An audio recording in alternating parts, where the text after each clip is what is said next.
first impression ko dito sa... Ayusin mo yan Kay Madam. Ito. Actually, soft girl. Akala ko parang yung mga sinasayaw niya, mga medyo flowy, ganyan-ganyan. Tapos ang hilig niya sa chewy cookies, mga gano'n.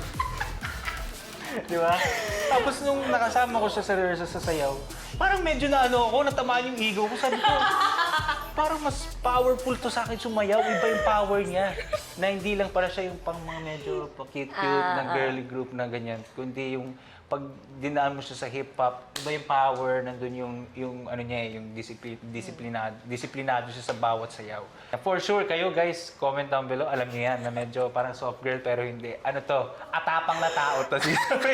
Atapang na tao ang tingin ko dito. And nakakatuwa na nakikilala ko siya at sila lahat. What's up? What's up? Kamusta?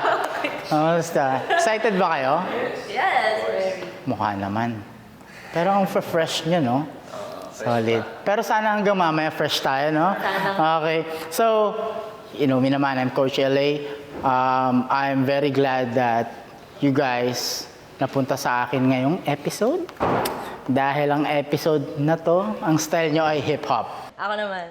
Hindi, ako talaga, nung first rehearsal, nung first time namin mag-meet, alam ko na talaga angas talaga ito eh. Oo, Kasi, talaga? pormahan mo nun. Oo. Parang naka-ano pa siya. Anong suot mo nun? Parang naka-t-shirt ka na. Basta may Young mga... stunner, young Oo. stunner. Tapos puro ano pa. Ayoko naman mag-generalize. Pero alam mo yun, parang hindi, wala naman sa tattoo yan, wala sa suot yan eh. Nasa ano yan eh, kung paano mo lakad pa lang eh, kagano na naka-chin up pa eh. So, alam ko na talagang angas yung tingin ko sa kanya. Tapos parang ewan ko, na-feel ko talaga na hip-hopper din to eh. Kasi sa suotan, ayun talaga. So, lalagyan lang natin siya ng konting drama. So, hip-hop siya, but the story is manggagaling isa sa inyo from the TV. So, para siyang from TV to reality and then back to TV. O, diba? Paano kaya yan? Paano kaya gagawin natin doon? Baka may idea ka dyan. Okay, Coach? Ayun lang naman. Yung style lang is very, yes, kailangan ng swag talaga. And also the timing, syempre.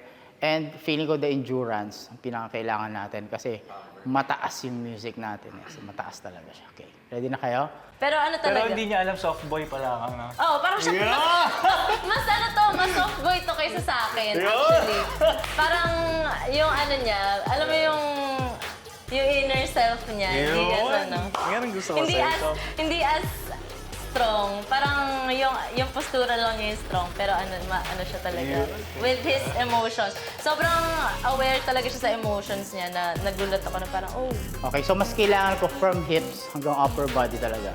1 and 2 and a 3 and a 4. Okay? So lagyan natin ang arms sa 1, 2, 3, 4. Alright? 5, 6, 7, 8, 1, 2, 3, 4. After nyan, headbangs lang tayo. 5 and 6 and 7 and 8 and. Okay? Pero ito sa mga speaking as a girl, kasi madami akong nami-meet, marami akong friends na alam mo yung parang pinag-uusapan nila na parang maangas sa labas, pero pag sa loob, parang ganon. Ito na yun, guys. So, yan. So, Siya pang yun. ano ako?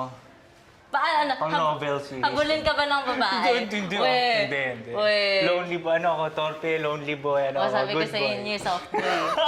Soft boy. 5, 6, 7, 8, 1, 2, 3, 4, 5, and 6, and 7, 8. Drop. 1, 2, 3, 4. Okay, I want to see the difference between this pati ito. Okay? Let me see. 5, 6, 7, 8, 1, 2, 3, 4, 5, and 6, and 7, 8. Drop. 1, 3. Yan. Nice one. Pero first impression, red flag. Hoy!